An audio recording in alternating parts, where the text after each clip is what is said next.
Hello and welcome to my lab. Today I want to look at this old energy meter I picked up off eBay. It's a Laser Precision branded unit. It's the RJ-7100 and the probe is an RjP 735. I don't think it shows up on camera. The label really is hardly readable. But this unit is meant for measuring pulsed lasers. This unit has a different type of sensor than your typical power meter. Instead of a thermal pile, it has a pyroelectric detector. And this is only good for pulsed lasers. And you can't see it on camera, but inside the detector head, the sensing element actually forms sort of a cavity, so that the spectral flatness is greatly enhanced. Now, why is it interesting to have a detector that doesn't have a flat detecting surface? Let's make a drawing. If this is the aperture of your detector and you have a flat detecting surface, then the light comes in from here. Now, you can try and get a 100% absorbing surface, but that can be quite difficult. And if you have a coating that's close to that, it may be mechanically fragile or have a low damage threshold and therefore not be suitable. But if you have something that's close to 100%, that may already be good enough. You don't want to lose a lot of light, because then the stray light can be interfering with other equipment. But if you have a bit of specular reflection, a bit of scattered radiation, that may not be a problem. The light that escapes from your detector is lost, and it only becomes annoying if this light has a wavelength dependent. If the wavelength of your laser determines how much light is lost, you will not know it if you just detect the power. So then what do most typical power meters have? They have a calibration constant, such that for several lasers or ranges of wavelength, you can select what you use, and it will compensate if this detector is, for example, 99% absorbing or 98%, which would mean 1 or 2% is lost again to the outside world. Well, that would give you a 1% error if you don't compensate. Now, if you have a cavity in your detector, you can reduce the need for this calibration constant. Your beam will enter and hit one of these surfaces. But now, if you have a specular reflection, or if you have scattered radiation, part of that radiation will be captured by the second detecting surface, and it won't be lost. In fact, it will be a lot more difficult for any specular or scattered radiation to make it out of your detector again. And if you have lower losses that are escaping from your detector, then of course the wavelength dependency of your detector will also decrease, and you won't need a calibration constant. Now, this fancy trick of a conical shape to enhance the absorption isn't new. If you look at anechoic chambers, acoustic or RF, you see pyramids at the wall, which is basically the same shape. And due to the multiple reflections needed before any radiation can escape again, you enhance your absorption. One advantage as well is that you hit your detecting surface at an angle, and the surface that you illuminate here is bigger than the cross-section of your beam, so the damage threshold becomes less critical. Unfortunately, it doesn't work. If I take a pulsed light source, in this case a photographic strobe, and I flash the unit, you see that the flash gave no effect, so it doesn't read out, it doesn't trigger, and I hope to open it up and repair it. I actually have two readout units sitting around. The bottom one is the one I bought with the sensor head, and the top one I already had. That's a 2-channel unit. But unfortunately the sensor head doesn't work with any of them, so I think the problem is in the sensor head. So I'll open it up. I desoldered the sensor head from the body, and I now have it hooked up directly to the oscilloscope. To check if it works. And then I take a simple photographic flash and test it.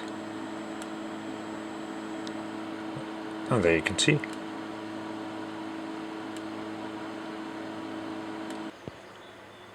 Okay, I did some measuring around, and it turns out that this op amp is broken. Now all around here are some components in the feedback loop, trim pot resistor, also a 100 mega ohm resistor. That's pretty high, I didn't know, so I may have contaminated the board a bit by touching the components. I'll wipe it off afterwards. And I think a reed relay to switch the feedback components. So I'm gonna swap this around. I don't have the exact part number. It's an LF356, but I have an LF351, so let's give it a try and see if it works. Now I thought this op amp was broken, because if I measured the voltage between the inverting and non-inverting input, the output voltage really didn't make any sense. But I exchanged it for a different type and the problem still remains. What I then did is measure the voltages that come in. One of them was 15 volt, the other one was 80 millivolt. Well, that can't be right. So I think the problem is not in the measurement head, but the problem is actually in the readout unit, and that I should look in there for the power supply rails to see if they're still okay. I've taken the case of the readout unit. Now let's see what we can discover inside. It turns on. And on the left are a few voltage regulators, so let's see how those are doing.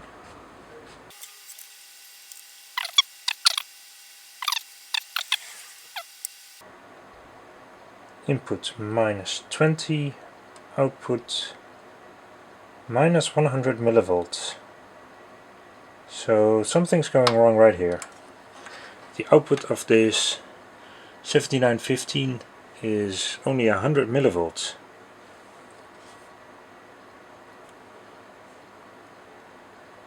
It's actually quite hot.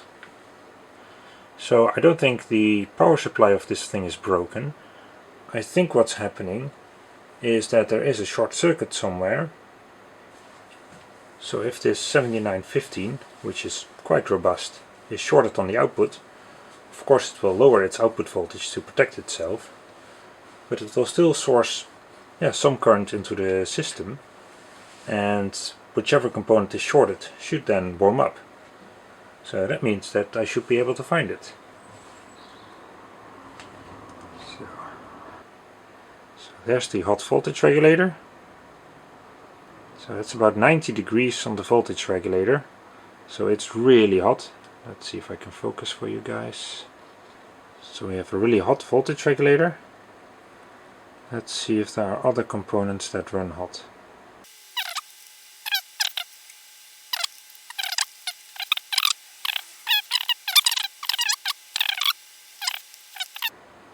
Oh, there's something.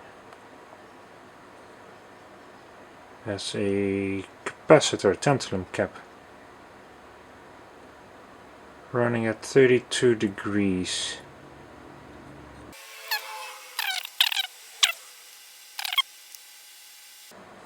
Now what I'm going to do is connect a lab supply to the 15 volt rail and put in a bit extra current so that the short lights up a bit more. But if we blow out the short, then well, we can see what component doesn't get warm anymore. I'm now putting 1 volt, half an amp into the short.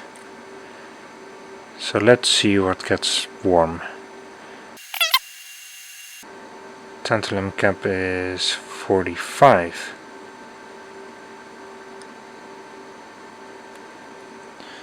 It's not uncommon for tantalum caps to fail over time. So I find that cap a bit suspicious. 1 amp, almost 2 volts. And the tantalum cap is now 52 degrees. 56. I think that's a broken tantalum cap. So that's that capacitor, the blue one. Now if I trace the PCB lines, it's indeed connected to the minus 15 volt output. So that thing was probably shorting the output. Time to replace the tantalum cap.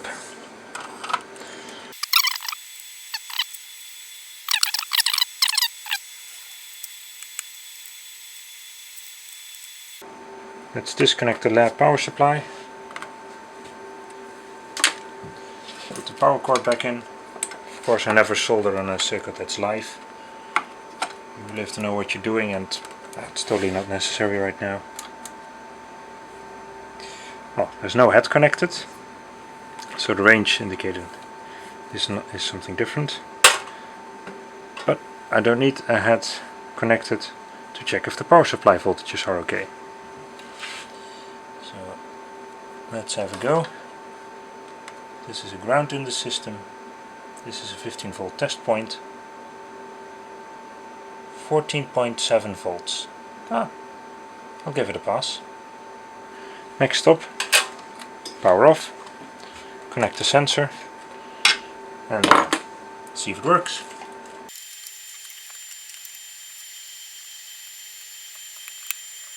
Okay, I've placed the sensor head over here. Of course, it's still not in its case. Let's see if it registers anything. Bummer, that was supposed to do something. This should be a big enough flash that it registers something.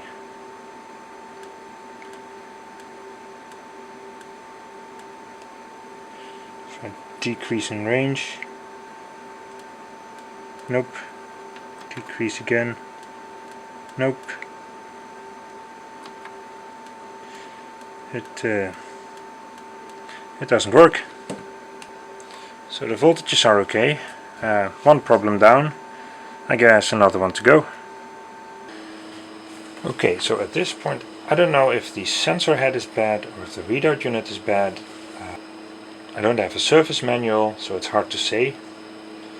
So what I'm now doing now is I generate a 10 Hz signal with a 8% symmetry, a square wave, a pulse actually. So this will mimic a pulsed behavior that a detector head could give. I have 0.25 volt amplitude, so with 8% that would be an 8 millisecond pulse. Now here on the oscilloscope I have the two traces. Right now the top one is the function generator and the bottom one is the oscilloscope probe. At the moment the unit actually reads out. It says 0.1 times 10 to the first, and it triggers, but I've been poking around and it triggers very erratically. Every once in a while it just works, it keeps on working, then I change some parameters in the function generator, it completely stops, change the parameters back, and it doesn't continue. So something is very intermittently working. So first, now that it works, I want to get an understanding of the setup. So I'll just probe around. Now if we have a look inside, as you can see, along here is a trace. There we go. Along here is a trace where the signal comes in from the connector at the back, and it goes into this area where the calibration is done by this potentiometer. There are a few switches here at the front to enable the calibration, to read out the calibration. So the signal is around these switches, and it ends up around this op amp. This is, I guess, an amplifier stage, but not on the input and not on the output I get any signal. So I think the signal is lost before it reaches there. Even on this output, which says direct output, I get absolutely nothing. So around here I think is where the fault is. The output of this amplifier goes into this chip in a ceramic package. I guess this is a sample and hold, and this is the AD converter. See all the area that's unoccupied for the 2-channel version. And what's interesting to see, over here there's a piece of styrofoam glued to the switch to insulate the pins, because there's line voltage on there. Really, glued styrofoam. I was wrong, the direct output actually works.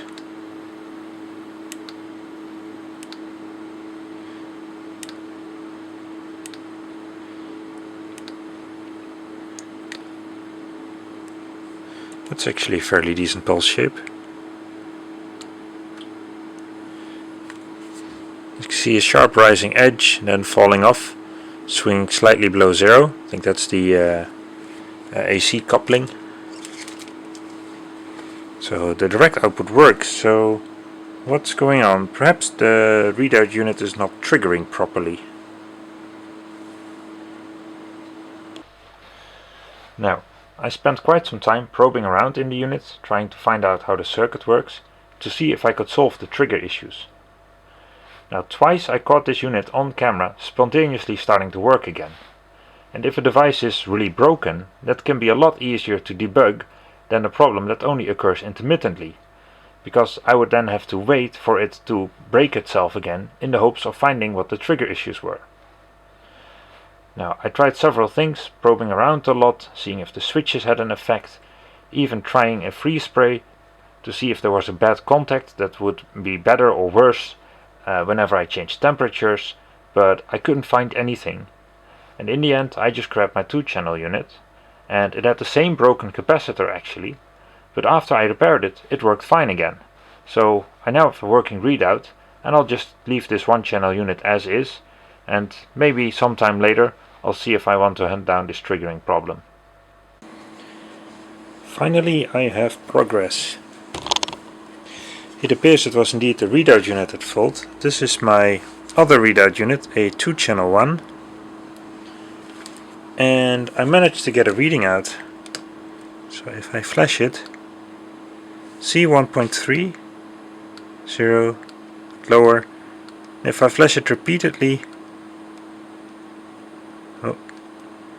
or if I take distance, you see that the power becomes lower because, well, with distance the power decreases and the flash unit may not be very consistent. I'm happy that it actually works. The measurement head really was the unique feature of this thing, and I was glad that one worked, but now I have a working readout as well, so that's really convenient. Otherwise I could make that myself, but making such a sensor head yourself, that's probably not very doable. It now really works like it should, so if you flash it, you see it captures a measurement. Now the pulse energy we measure out of the flash is a lot lower than the over, and I think that's due to the detector geometry. This detector has a small opening, and it's quite a recessed detector head. It's made for collimated laser beams, where the over is much more open and can capture diffuse sources like that flash a lot better. But with a collimated laser beam it should be pretty much equal. So that's it for now. Thanks for watching, and I hope to catch you next time.